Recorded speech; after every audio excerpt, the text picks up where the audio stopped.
Hey folks, it's Hero Star James. Just for the record, I'd like to clear some things up with the public. Number one, it wasn't me that put my past life into the public eye and into the world. I didn't put my personal life, my past life, into the eyes of the world and in the eyes of the public. Tom Scholes, the eyes of the law, movie show, and crew. I never put my personal life to get people to feel sorry for me. Not at all. I moved way past beyond my childhood abuse and crap. See, folks, when I was working the ice cream bike, when I was down by the water, I was forgetting about all the abuse and crap my sister's ex-husband had done to me and all the crap before.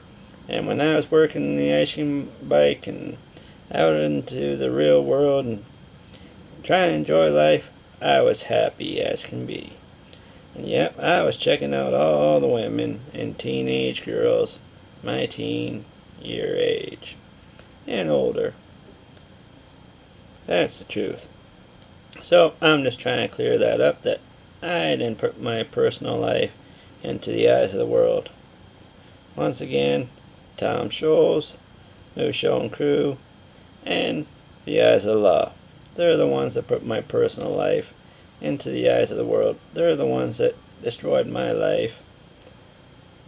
But me, I've been the one guy that's been helping Toronto over 30 years. With a broom, dustpan, and when I was selling them ice cream bike to all them kids and adults, that was always my pride and joy. And the most proudest time is watching them enjoying the ice cream just like kids should.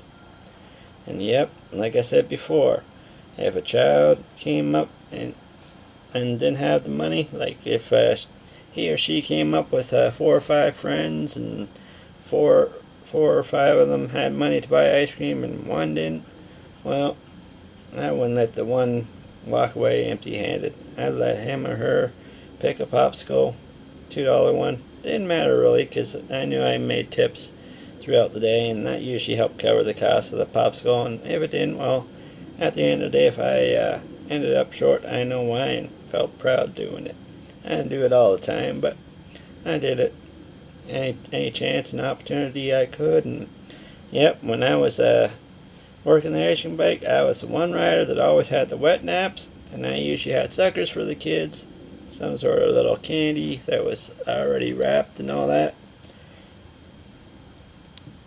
And yep, I usually had a first aid kit on me, and I used to have a bicycle patch, because sometimes people do get a flat, and with me on the ice cream bike, me carrying a patch or whatnot, usually came in handy. But I was one rider that usually had all the supplies. And radio too. But like I said, I used to have the suckers, I had the wet naps, and they're always good with the mothers with the young kids, because I know a lot of kids end up wearing a lot more ice cream than they eat because, well, it's too hot and they're enjoying the ice cream, but it's melting too fast for them to be able to eat it, especially on a hot day. And yep, those were one of my sweet little pickup moves and flirts for the moms if they were single. Yep, having the wet naps, and yeah, I was always flirt with the women, and I always complimented their smiles, and yeah, and I used to enjoy watching them walk away too. And yes, I did. Both coming and going, I'll admit. And yep, I used to watch the beach area. A lot of the riders used to ride the bike, and the customers wanted the ice cream, but because the riders would be riding their bike, the customer can't catch up to you. But me, being smart, walking the bike, allowed people to come and get their ice cream or popsicle. Yep. Always make common sense, and yep. When I first started out, they just like a women's test, they showed you a video on safety tips and all that sort of stuff. I guess a lot of the riders back then didn't watch that videotape, but it mentioned that if you walk your bicycle, you gain more sales, and it's a lot more safer, and being aware of your surroundings and looking out for kids and all that. And sometimes those clowns that would ride the bike, if they go too fast and kid comes running out, well, I don't want to think of it, but it never happened. But I'm glad just as much. So like I said, I'm not trying to make my personal life anyone's business. It was Tom Scholl's, the Moo Show and crew, and the eyes of the law. So people shouldn't be mad at me for these clowns putting my personal past life in the eyes of the world. And like I said, I didn't do it, and I wasn't looking for pity.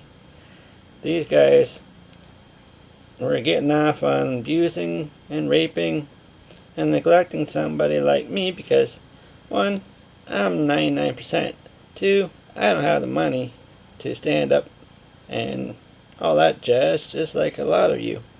99%, and those that have money, and if they stick together and have money, well, it's a lot easier to rape and abuse someone that's 99%. Now, if 99% stick up together, they're a lot more powerful than those with a lot more money. Because, those with a lot more money, that's all they have. They have their yacht club, but once the yacht club's full and everybody else surrounds the yacht club, all those rich SOBs, their money's not going to save them. Yeah, I'll give you $5,000 to take this one out. Well, no, those that have been raped and abused by all these rich clowns that are stuck and surrounded in a yacht club, they ain't so powerless once they're boxed in. I ain't trying to start no wars, but that's the truth. If all these rich SOBs were boxed in their yacht club and had no place to go, and quickly seen that their money did them no good because everybody's whooping some hiney for once. Yep. See, 99%, if we all stick together, the 1% ain't so tough. That's what I'm saying. The 1%, they ain't so tough. And the 99%, there are some 99% that, have no shame, have no class, and will allow the 1% to buy them off and use them as thugs and criminals and all that to victimize and abuse the 99%. If the 1% got boxed in by the 99%, well, they would soon quickly realize that their money ain't worth a roll of one ply, if you know what I'm saying.